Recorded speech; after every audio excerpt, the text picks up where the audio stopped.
ताज्या मटारपासून छान कुरकुरीत असे मटार रोल करण्यासाठी 1 कप मटार उकळत्या पाण्यामध्ये 5 मिनिटे वाफवून घेतले. त्यानंतर कढईमध्ये 1 चमचा धणे, 1 चमचा बडीशेप, 2 लवंग, अर्धा चमचा जिरे, 3 ते 4 मिरी आणि 1 दालचिनीचा तुकडा घालून भाजून घेतलं. जाडसर असं वाटून घ्यायचं. त्यानंतर आवडीनुसार हिरवी मिरची, 4 ते 5 पाकळ्या लसूण, आलं घालून हे असं वाटून घ्या. कढईमध्ये थोडंसं तेल गरम केलं.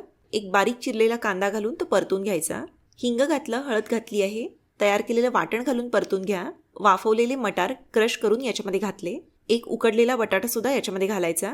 चवीनुसार मीठ घातलं. आता ब्रेडच्या कडा कापून घेतल्या. ब्रेड असा लाटून घ्यायचा आणि मग याच्यावर थोडंसं असं पाणी शिंपडून घेतलं. 1 चमचा मटारचं सारण याच्यामध्ये भरलं. कॉर्नफ्लोअरची पेस्ट ब्रेडच्या कडांना अशी लावून घ्यायची. ब्रेड दुमडून कडा जे आहे ते सील करून घ्या. ब्रेड क्रम्समध्ये हा जो रोल आहे तो असा घोळवून घ्या. मध्यम आचेवर छान कुरकुरीत सोनेरी रंगाचे होईपर्यंत ब्रेड रोल जे आहे ते तळून घ्या.